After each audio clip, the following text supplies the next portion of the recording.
Hi, Renee. How are you? I'm well. How are you, Gravity? Happy New Year. Happy New Year. So I'm thinking about the schools I'm going to visit this week. And one of the questions that's been coming up a lot is this idea of like, no one ever has enough time, right? Like we all know like every moment of our instructional time is valuable. And, how does independent reading fit in there? How do we justify it? How do we make sure it doesn't get ignored or take over every aspect of our literacy instruction? So I'm curious for you to talk a little bit about how independent reading fits within the larger instructional literacy context. Yeah, I think it's a question that we have like in this moment, but also it's just always something to think about scheduling our time. And so because it keeps coming up all the time, it makes me think of how valuable our instructional time is and really worth thinking about with our colleagues.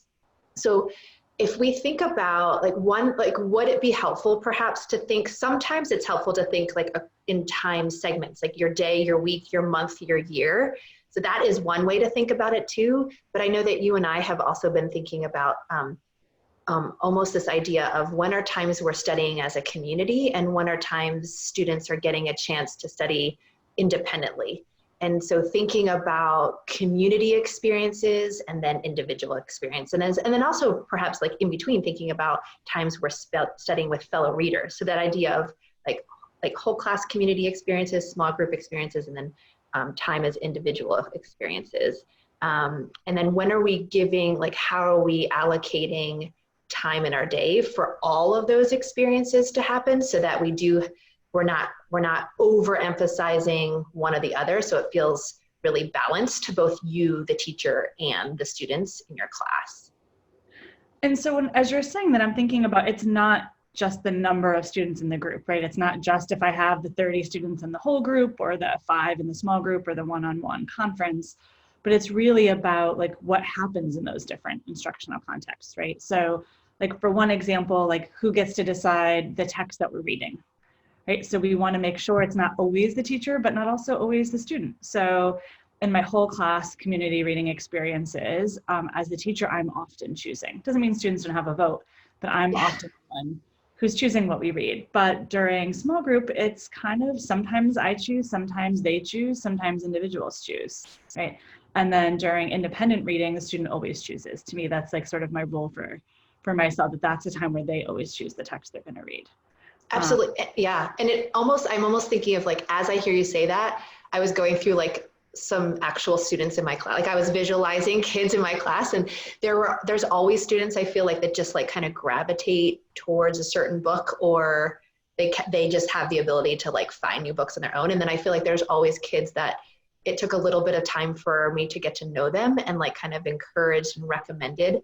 And so that might be interesting to think about, like if you're watching this and you're like panicking of like, oh, I have some students that are a little dependent on me, right? With that, like choosing their own books, there could be really cool things you could do in your classroom to set up book recommendations if that's newer for students. But usually they're pretty good at picking their own books. So I think part of it is we set up sometimes these like false, like either ors, right? So like either we're all reading a whole class novel or I'm doing independent reading. And we know like the either or is first of all really stressful, but also like not really in the best interest of our students, right? So yes, like it's super important that we have experiences with a class text together. They don't always have to be novels, of course. They could be short stories and picture books and nonfiction articles, and sometimes chapter books and novels. And that's really, really important. But if that's the only kind of reading we do, then we're also missing the opportunity for students to transfer learning to independent experiences and also for kids to find those reading identities and interests, right? But I've also been in classrooms where if independent reading is the only thing going on, then we're Right. also missing the opportunity to share a book together, to hear other people's thinking and interpretations, to read a text that maybe I would never pick up on my own or is a little bit above what I could read on my own, but I can read it with the class community. So part of this is to say, like, we created this toolkit to support the independent reading portion, but of course, that's not the only part of our day where we should be supporting readers, that we want to make sure we also have these whole class experiences with common text also. So that makes me think of two things, Gravity. So one, as I hear you say that, the idea of like a challenge could be, I'm almost like picturing a graph, right? Like how many minutes a day we're spending in all of those areas, and just see if it feels literally like allocation is happening like in a balanced way. But I wonder also if like, I'm also hearing you think of all the literacy opportunities across our day, just not in reading, right? So we have like the idea,